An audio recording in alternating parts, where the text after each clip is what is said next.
Good morning बच्चों। आज हम कक्षा 12 का अर्थशास्त्र का पाठ 4 पूर्ण प्रतिस्पर्धा की स्थिति में फर्म का सिद्धांत पढ़ेंगे।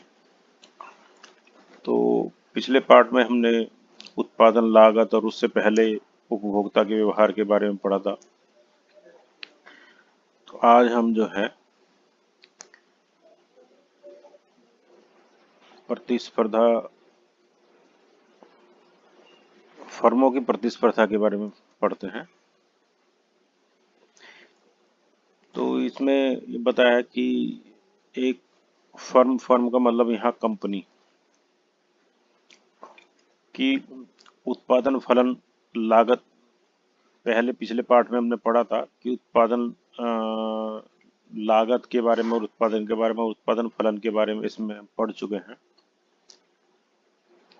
तो अब यह बात उठती है कि कोई भी फर्म ये निर्णय कैसे करे कि वो किसी वस्तु का कितना उत्पादन करे।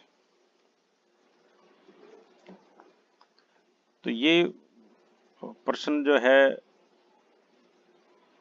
सबके सामने आता है और दिक्कत होती है। तो इसका उत्तर किसी भी रूप में सरल या अविवादित नहीं है। मतलब ये इसका उत्तर देना बहुत आसान नहीं है।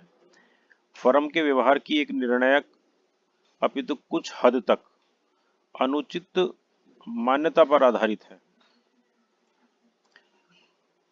हमारे अनुसार फर्म कठोर रूप से लाभ अधिकतम करता होता है, यानी कि एक फर्म जो है वो ज्यादा से ज्यादा लाभ कमाना चाहती है। अतः फर्म जिस मात्रा का उत्पादन तथा बाजार में उसका विक्रय करती है वह उससे ज्यादा से ज्यादा लाभ कमाना चाहती है। अब फर्में जो हैं, फर्में क्या बेचती हैं? फर्में अपना बेचती है निर्गत, यानी कि जो उनका आउटपुट है उसको हम बोलते हैं बेची गई मात्रा भी बोलते हैं। इस रूप में भी उसको हम लिखते हैं। दोनों का मतलब एक ही है वैसे। तो इस पाठ की जो संरचना है उसमें मुख्य रूप से बात दी गई है कि एक फर्म जो है वो अधिकतम लाभ कैसे कमाए और लाभ कमाने के लिए उसके सामने क्या क्या समस्याएं आती हैं, तो उसका विस्तार से यहाँ पे परीक्षण करेंगे हम। एक फर्म के पूर्ति वक्र का व्युत्क्रम कहते हैं। जो फर्म का पूर्ति वक्र है वो व्युत्क्रम कहते हैं उसको। पूर्ति वक्र जो है वो निर्गत का वह स्पष्ट निर्गत को दर्शाता है जिसका चयन एक फर्म बाजार कीमत के विभिन्न मूल्यों पर उत्पादन करने के लिए करती है। मतलब एक कंपनी जो चीजें बना रही है वो आउटपुट हुआ, उसको बोलते हैं हम निर्गत। अब उनको विभिन्न मूल्यों पर बेचने का वो प्रयास करती है, उससे अधिकतम लाभ कमाने का प्रयास करती है। तो अंत में हम इस बात का अध्ययन करेंगे कि किस प्रकार व्यक्तिगत फर्मों के पूर्ति वक्रों को समूहित किया जाता है तथा बाजार पूर्ति वक्र प्राप्त किया जाता है। कि किस प्रकार से हम जो व्यक्तिगत फर्म है उनके हम पूर्ति वक्र को बनाएंगे और उसको बाजार पूर्ति वक्र कैसे प्राप्त करते हैं।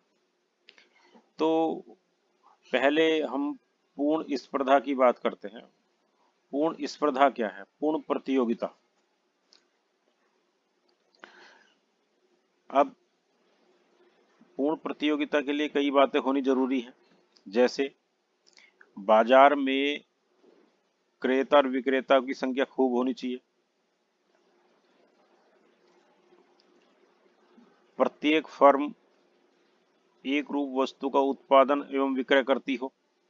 मतलब ये कि एक फर्म के उत्पादन तथा किसी अन्य फर्म के उत्पादन में भेद नहीं किया जा सकता।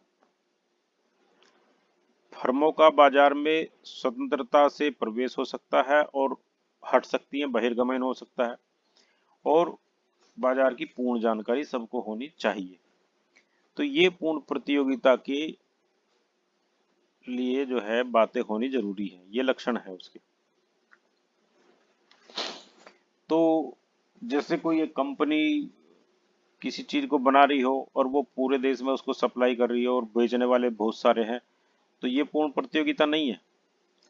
यानी कि उस वस्तु को बनाने वाले भी बहुत सारे हों, और जैसे मान लिया पेस्ट है, पेस्ट की कंपनियां हैं, अलग अलग कंपनियां पेस्ट बनाती हैं, वो पूरे बाजार में बिकते हैं। तो ये हुआ पूर्ण प्रतियोगिता। यहाँ पे ज्यादातर हर कंपनी के पेस्ट का 100 ग्राम के पैकेट का रेट सबको पता होता है कि इतना कितना हो सकता है, किसका कितना है, 4-5 का पता कर लिया, तो उनमें पूर्ण प्रतिस्पर्धा होगी।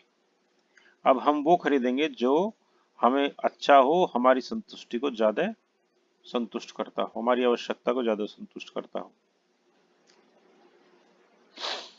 तो सबसे पहले बड़ी बात यह है कि बड़ी मात्रा में क्रेता विक्रेता होने चाहिए। प्रत्येक क्रेता विक्रेता बाजार के आकार की तुलना में बहुत छोटा होता है। यानी कि जो बाजार है, उस बाजार में एक क्रेता और एक विक्रेता बहुत नॉमिनल, बहुत चींटी के सुई की नोक के बराबर होता है। इसका अर्थ यह हुआ है कि कोई भी व्यक्तिगत क्रेता विक्रेता को आकार से, अपने अपने वजूद से, अपने आकार से प्रभावित नहीं कर सकता। एक विक्रेता या एक क्रेता इतना बड़ा बाजार होता है, उसको वो प्रभावित नहीं कर सकता। एक रूपता उत्पादकों का आगे अर्थ है कि प्रत्येक फर्म जो है वो एक रूपता उनमें हो, एक चीज वो बना रही हो, एक सी वस्तु बना रही हो।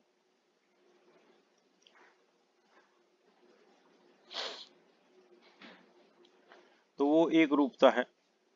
बाजार में एक क्रेता किसी भी फर्म से खरीदने का चुनाव कर सकता है, उसको समान उत्पाद प्राप्त होता है। यानी कि वो कोई से भी, जैसे पेस्ट की बात करी, तो कोई से भी कंपनी का पेस्ट खरीदे तो उसको पेस्ट प्राप्त होता है।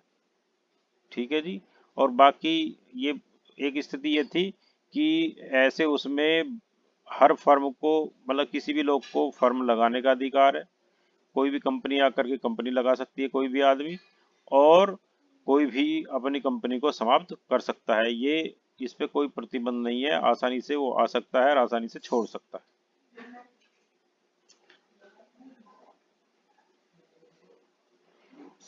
पूर्ण जानकारी से मतलब यहाँ पे यह है कि क्रेता और विक्रेता को उत्पाद की कीमत, गुणवत्ता और अन्य संबंध जो विवरण है, उनसे पूरी तरह से बाजार के बारे में वो परिचित है, जानता है। यानी कि एक क्रेता भी जानता अच्छी तरह से कि किसके क्या रेट है, कितने रेट्स पे वो बिक सकती है, और विक्रेता भी जानता है, उनको सब पता होता है। मान लिया एक ही विक्रेता जो है वो 4-5 कंपनियों के टूथपेस्ट बेचता है, तो उसे पता है कि किसका क्या रेट है, किसका क्या रेट है, और खरीदने वालों को भी पता है। तो ये पूरी जानकारी हुई एक वस्तु के बारे में। तो ऐसे ही सभी वस्तुओं के बारे में खरीदने वाले को और बेचने वालों को, क्रेता और विक्रेता को सब चीजें पता होती है। ये भी पता होती है कि कौन सी वस्तु में क्या गुण है, कौन सी वस्तु की क्या कीमत है। ये लक्ष्य पूर्ण प्रतियोगिता की एक सर्वाधिक प्रतिष्ठित विशेषता में फलित होता है। कीमत स्वीकार व्यवहार। एक फर्म की दृष्टि से कीमत स्वीकारक से क्या मतलब है कि एक कीमत स्वीकारक फर्म को विश्वास है कि यदि वह बाजार कीमत से ऊपर एक कीमत निर्धारित करती है, तो यह जिस मात्रा का उत्पादन करती है उसे बेचने में उसे मुश्किल होगी। दूसरी ओर, यदि निर्धारित कीमत बाजार कीमत के समान अथवा उसकी तुलना में कम है, तो फर्म जितनी इकाइयां विक्रय करने की इच्छुक हो उतनी ही बिक जाएंगी। एक खरीदार के दृष्टिकोण से वह किस कीमत पर वस्तु को खरीदता है। खरीदार निश्चित रूप से सर्वाधिक संभव न्यूनतम कीमत पर वस्तु खरीदना चाहता है। कि यहाँ बताया कि एक फर्म यदि किसी वस्तु को ज्यादा कीमत पर बेचना चाहे तो वो उसे बेचने में कठिनाई होगी, नहीं बिकेगी वस्तु। और यदि एक फर्म बाजार कीमत पे या उससे कम कीमत पे बेचना चाहे तो वो जितनी वस्तु चाहे बेचने की बिक जाएंगी उसकी। खरीदार क्या चाहता है कि उसे कम से कम कीमत पे वस्तु मिले। हर एक खरीदार यही चाहता है।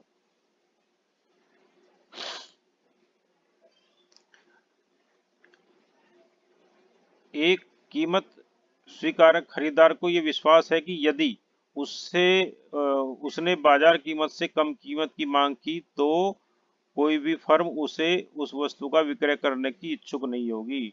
तो यहाँ ये भी क्रेता को भी पता है कि यदि वो किसी वस्तु को एक कीमत से कम कीमत पे खरीदना चाहे तो कोई भी कंपनी उसको उस कीमत पे नहीं बेचेगी।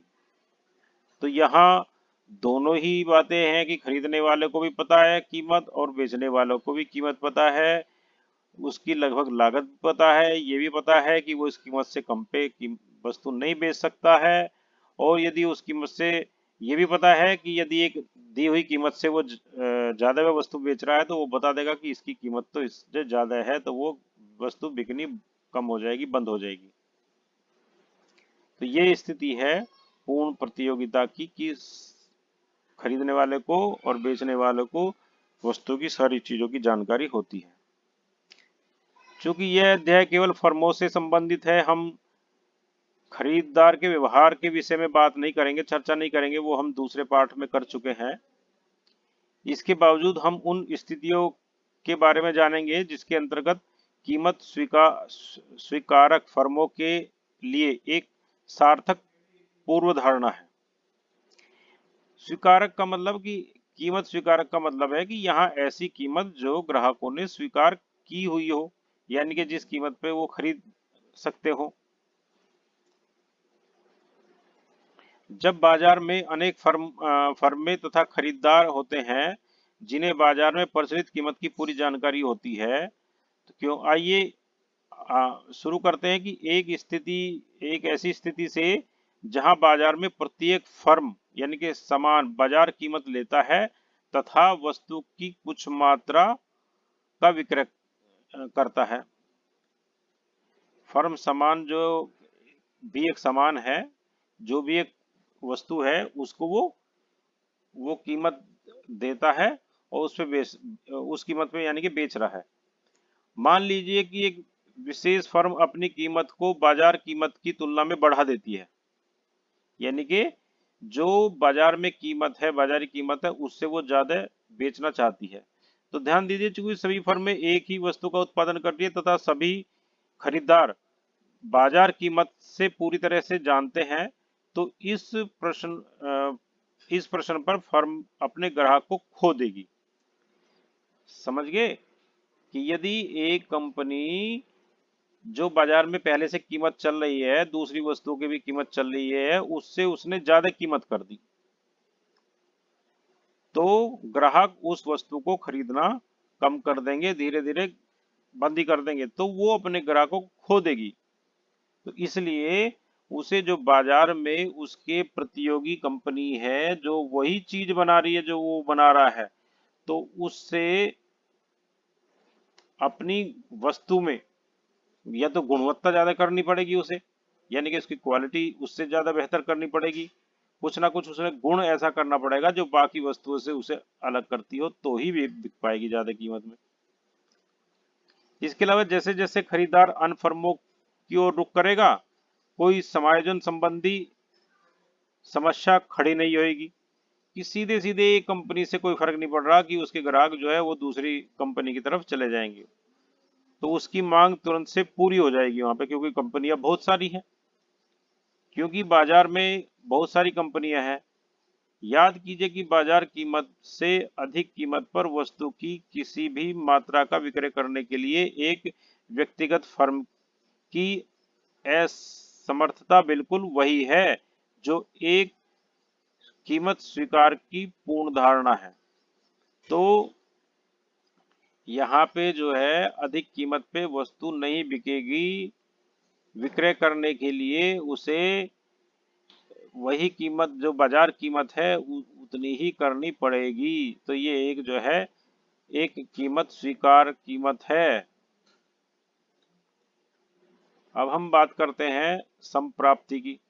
तो ये मेरे ख्याल से ये समझ में आ गई होगी कि बाजार की कीमत के बारे में, वस्तु के बारे में बेचने वालों को, खरीदने वालों को सब जानकारी है।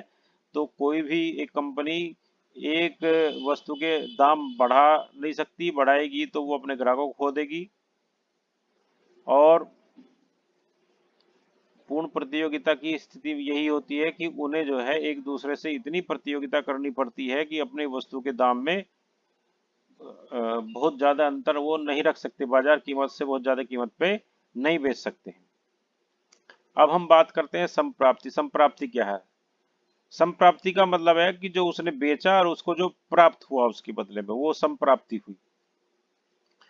जैसे कोई अपनी कंपनी का निर्गत यानी कि आउटपुट यानी कि बनी हुई चीजों को बेच रहा है और उसके बदले में जो कीमत ले रहा है वो हुई उसको संप्राप्ति।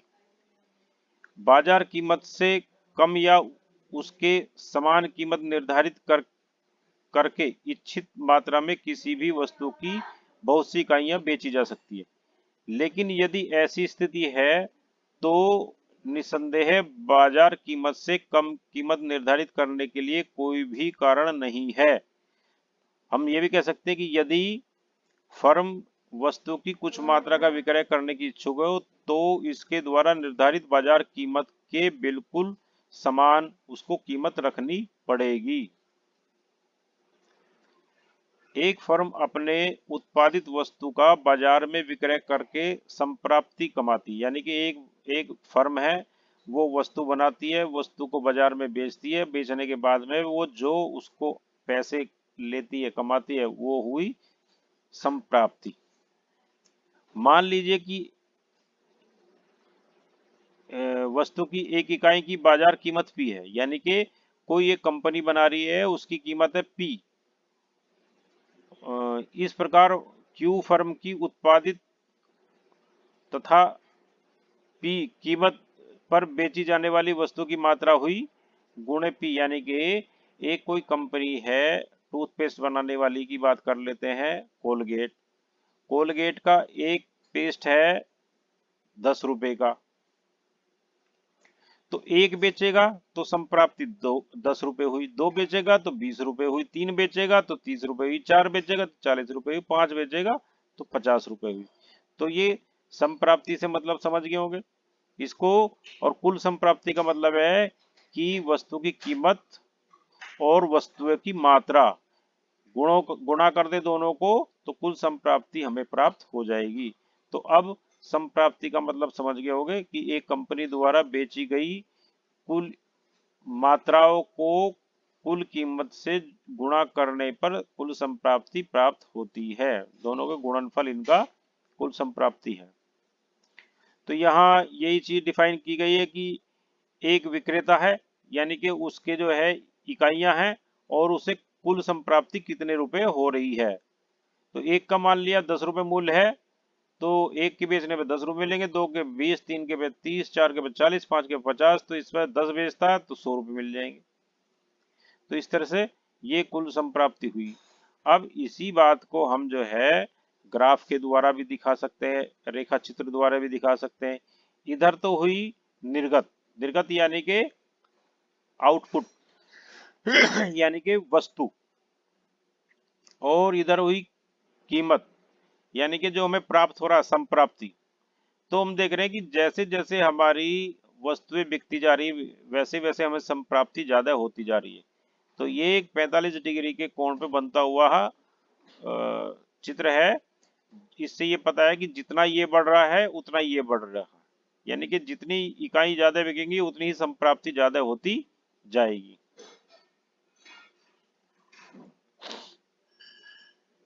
तो कुल संप्राप्ति का फार्मूला यही है कि वो औसत संप्राप्ति का, यानी कि अब औसत क्या होता है? औसत होता है कि जो वस्तुएं बेची गई उनका औसत, या जो पैदा की गई है उनका औसत। मान लिया एक दिन में जो है 100 वस्तुएं पैदा होती हैं और 10 घंटे काम करके 100 वस्तुएं बन रही, तो उनका एक दिन का औसत देखे तो क्या आएगा, एक घंटे में 10 वस्तु बनाने का औसत आएगा।